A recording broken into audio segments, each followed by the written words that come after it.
Kia ora, good evening. Power contract negotiations between Meridian Energy and the owners of the Tiwai Point aluminium smelter could be delayed, with the reason yesterday's budget announcement of a partial share offering in state-owned enterprise Meridian Energy later this year. Southland Chamber of Commerce Chief Executive Richard Hay says neither Meridian or the smelter has a time frame for settling negotiations, and delays could be due to New Zealand's largest and most profitable power company being prepared for sale. Mr Hay says the future Meridian shareholders may see benefits in securing the smelter as a commercial client as the country's power market becomes more competitive. When contacted today, both New Zealand aluminium smelters and Meridian Energy said power contract negotiations are continuing. Neither party would comment further. The farming industry is feeling the financial effects of drought conditions earlier this year. According to figures released today by Statistics New Zealand, prices received by producers in the sheep, beef, cattle and grain farming sector fell 11.5% in the first 3 months of 2013. It's the largest annual fall since June 2003. Meanwhile, prices paid by producers in the sector fell almost 8%. The fall is attributed to lower prices for sheep due to higher slaughter levels following drought conditions and lower prices for beef cattle. An Invercargill man was today sentenced to prison after being convicted for a sexual violation incident 6 years ago. 32-year-old Norman Barry Ladbroke was sentenced to 5 years and 1 month's imprisonment in the Invercargill District Court today. Police say the historic sexual violation charge came about after a DNA sample was obtained in November relating to another matter. Speaking on behalf of the victim, Detective Sergeant Greg Beard says the sentencing has brought huge relief and closure to her after so many years. A new scheme to create motorhome-friendly towns around New Zealand could see Bluff and 2 other Southland towns become hotspots for people travelling in motorhomes and caravans. The New Zealand Motor Caravan Association scheme sees towns accredited for meeting set criteria around being motorhome-friendly. This includes having a campsite, dump station and amenities such as a local service station and shops. The New Zealand Association has more than 45,000 members and 73% have vehicles that are self-contained. Southland Association Chair Neville Sterling is working to see the scheme up and running in the south and says it would benefit small towns. Just really to help the small towns because we feel a lot of them small towns are struggling. They've done a similar thing in Australia and the small towns over there have really benefited from it. So we see a good spin-off for the wee towns. So you are talking to other Southland towns as well. Can you tell me about that?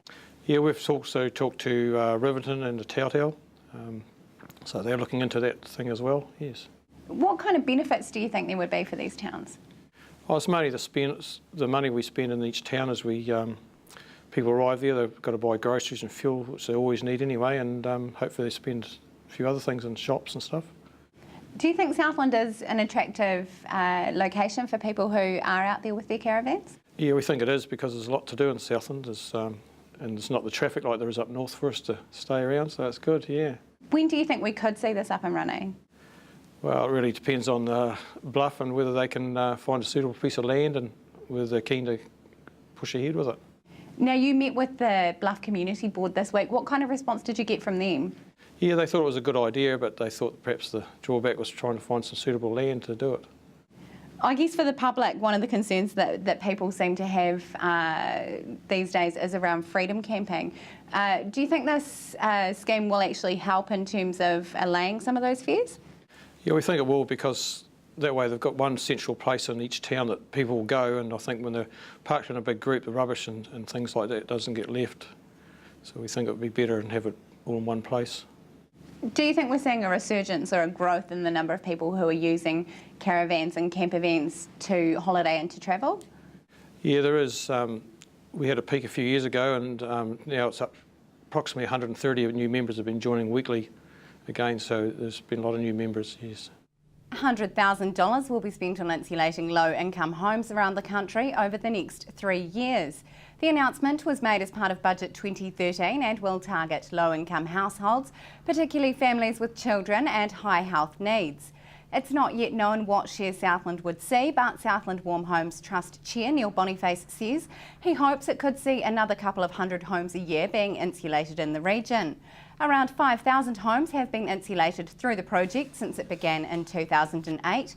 An estimated 36,000 homes in the region are still poorly insulated. It's hoped more funding details will be known next week. Stay with us after the break. Why the seaside town of Robertson turned pink today.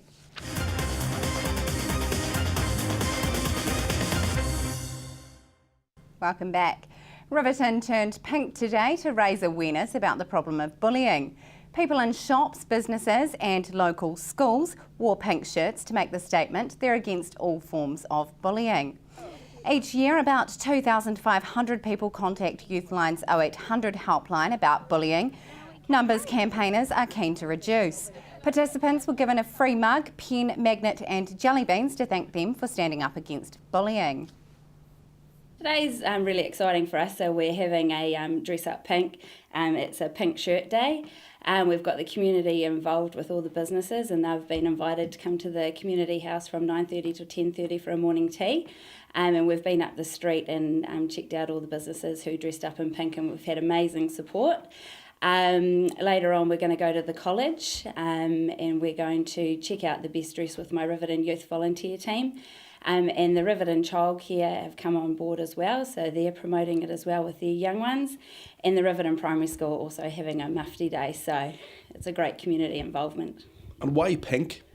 Well, it's an international pink shirt day, and it was created in 2007 in Canada with a boy who was wearing pink who got bullied, and all his friends stood up and showed their support against bullying by wearing a pink shirt. How big a problem is bullying in Riverton?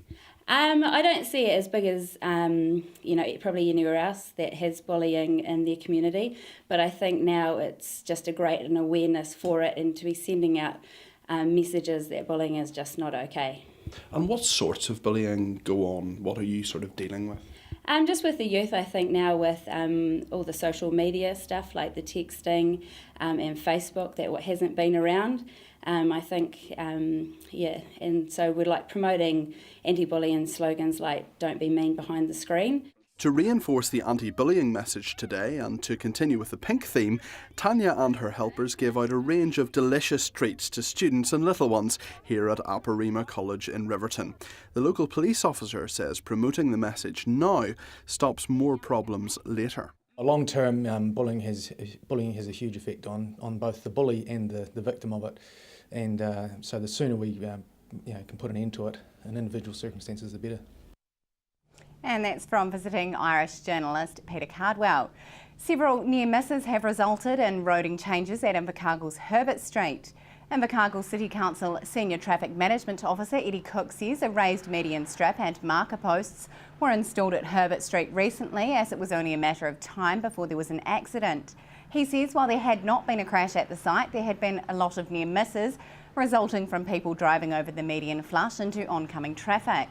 New traffic lights will also be installed at the intersection of Queen's Drive and St Andrew Street in coming weeks, and this is expected to improve pedestrian safety and make it easier for right-turning traffic. After months of preparation, 8 Southland schools will be competing in the regional event of the 2013 ASB Stage Challenge tonight. Students were rehearsing at Invercargill's Civic Theatre today for their drama and dance performances. Now in its 21st year, the Stage Challenge will see around 16,000 students compete around New Zealand. The competition also includes a J-Rock section for primary schools. Among those competing in this year's Stage Challenge, Central Southland College students defending their title, having won the regional event for the past 3 years. 120 students are involved in the performance, which focuses on celebrating success and being different. And that's it from the news team tonight. Coming up in sport, more from the Gore boxing champs. We'll leave you now with the week that was. Good night.